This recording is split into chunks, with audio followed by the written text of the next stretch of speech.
deixou de ser militante na hora. Então tudo isso pesa no enfraquecimento de Alexandre de Moraes e de outros ministros ali. Agora, a gente sabe que o poder do Xandão é muito maior do que isso. Eu não posso falar aqui, né, dar opiniões em relação a esse tipo de situação, sem ter provas, até porque hoje é muito perigoso falar sobre qualquer coisa em relação a Alexandre de Moraes. Isso aqui que a gente está fazendo já é perigoso demais, imagine que a gente só está comentando fatos, imagine realmente fazer algum tipo de acusação sem provas. Mas me intriga 10 ministros dos 11, né, 10 ministros do Supremo Tribunal Federal, ministros do Supremo Tribunal de Justiça, ministros e desembargadores do Tribunal Superior Eleitoral, todos reverenciarem o Alexandre de Moraes e não terem coragem de contrariá-lo em nada. Então, e nós vemos ali uma mudança muito grande na Suprema Corte, porque muitos desses ministros, por mais que nenhum deles ali valha muita coisa, mas não seguiam a mesma linha do Alexandre de Moraes. E de repente todos eles começam a mudar de opinião. Nós acompanhamos várias notícias, eu não vou dar nenhum exemplo agora nesse momento, de ministros que declararam um determinado posicionamento sobre algum assunto e alguns dias depois declararam, começaram a se contradizer, declarando um posicionamento completamente diferente, mas porque o primeiro posicionamento deles ia de encontro com o posicionamento do Alexandre de Moraes, como se eles tivessem recebido um aviso: cara, você vai a público e você vai mudar a tua opinião, você vai mudar essa questão. Então, o poder de Alexandre de Moraes talvez não seja só relacionado à sua posição dentro do Supremo Tribunal Federal hoje, até porque hoje ele nem presidente do Supremo ele não é mais, e ele manda até no Barroso, que é o presidente. Então, esse tipo de coisa toda faz a gente pensar de quem mantém esse poder todo do Alexandre de Moraes. Ele responde a quem? Será que ele realmente atua porque ele é o grande ditador que quer tomar o poder no Brasil e manter o controle? Ou tem alguém respaldando ele para ele fazer tudo isso, mesmo após a queda de Biden e Donald Trump voltando à presidência dos Estados Unidos? Isso tudo são coisas que a gente tem que pensar. Eu realmente não acredito que ele esteja sozinho, não. Eu não vejo que ninguém tem tanto poder assim sozinho, né? Ele tem que ter um backup.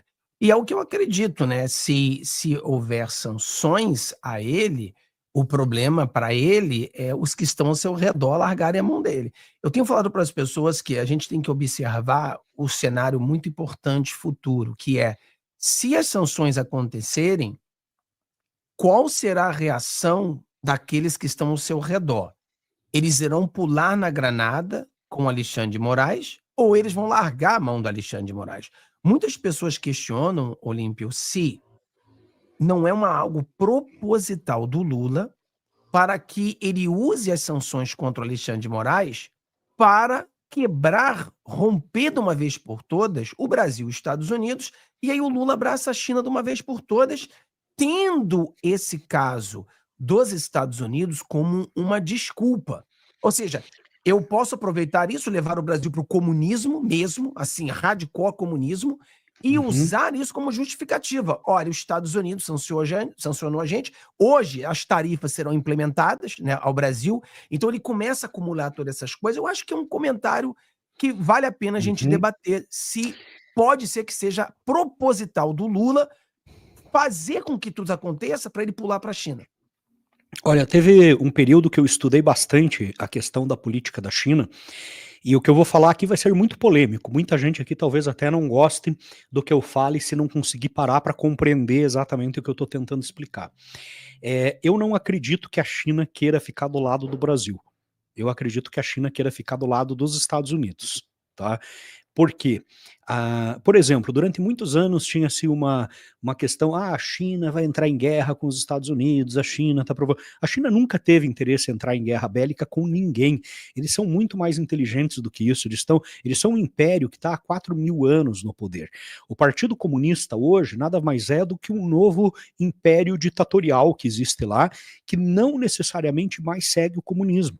Até porque o Xi Jinping, né, atual ditador, ou como eles chamam de presidente, mesmo não sendo escolhido por voto popular, de uma forma democrática, tudo mais, tendo um partido único, todas as características do Partido Comunismo, ele é um cara com uma visão muito capitalista. Ele transformou a China na potência que ele está hoje, e que existe hoje, está construindo a Rota da Seda, aonde ele domina economicamente países como o Brasil sem precisar dar um tiro. Ele domina grandes partes dos Estados Unidos hoje sem precisar de nenhum conflito.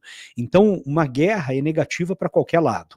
O caso da guerra da Rússia com a Ucrânia, por exemplo, é uma questão muito mais cultural, imperialista, que vem de séculos de disputa de território e uma série de coisas, do que uma guerra, por exemplo, com países tão, não vou dizer nem distantes, que não são tanto assim, mas países que não fazem nem mesmo fronteira entre si, como China e Estados Unidos. Dependem tanto do outro, né? Que dependem tanto um do outro. Exato, perfeito, você falou tudo. A China sabe que depende dos Estados Unidos, a China é o maior parceiro econômico dos Estados Unidos, e vice-versa.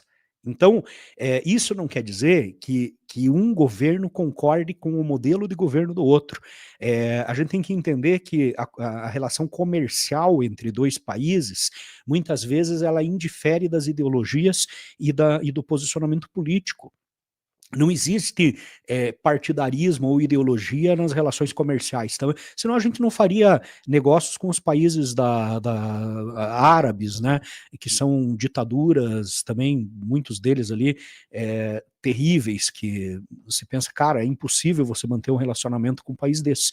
Mas nós estamos lá fornecendo produtos, fornecendo minerais, fornecendo produtos do agro, etc, do mesmo jeito. Então, eu não vejo a China ficando do lado, inclusive, fortalecendo isso, em vários pronunciamentos do Lula recentes, a China ficou contra o Lula.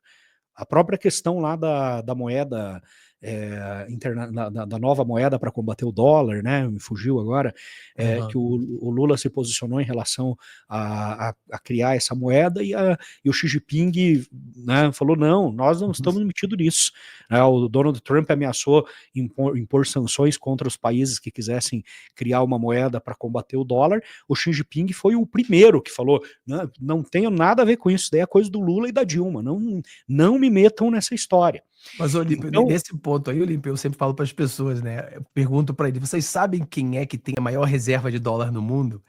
Aí eles: não, é a China, porque é a 4 China. Você trilhões. acha que eles vão querer torrar dólar, cara? Não, Eu eu vou torrar minha acredito. reserva, pô. Tem 4 trilhões. Eu acredito que eles criaram né, eles têm esse interesse de criar uma moeda para negociação entre os países do BRICS, essa coisa toda, que talvez facilite a negociação deles de muitas coisas em relação ao fato de não precisar ter reserva de dólar, e isso, inclusive, era um plano defendido até mesmo pelo Paulo Guedes. Então, o que as pessoas não entendem é aquilo que eu já acabei de falar: algumas questões econômicas, elas estão além da questão ideológica ou política. São grupos dentro dos governos que estão pensando: como que eu ganho mais dinheiro para o meu país, como que eu faço mais negócio, como que eu consigo importar mais tecnologias, como que eu faço...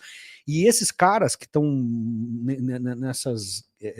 nesses grupos comerciais, eles não estão preocupados se ele está falando com o comunista, com o islâmico, com o judeu, ou seja lá com o que for. Ele está pensando realmente no resultado de relação comercial ali entre os países.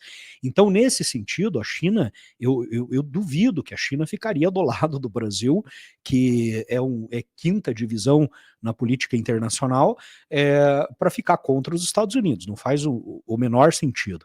E aí, outro ponto importante é que eu realmente sempre acreditei que o Lula é só um fantoche do sistema.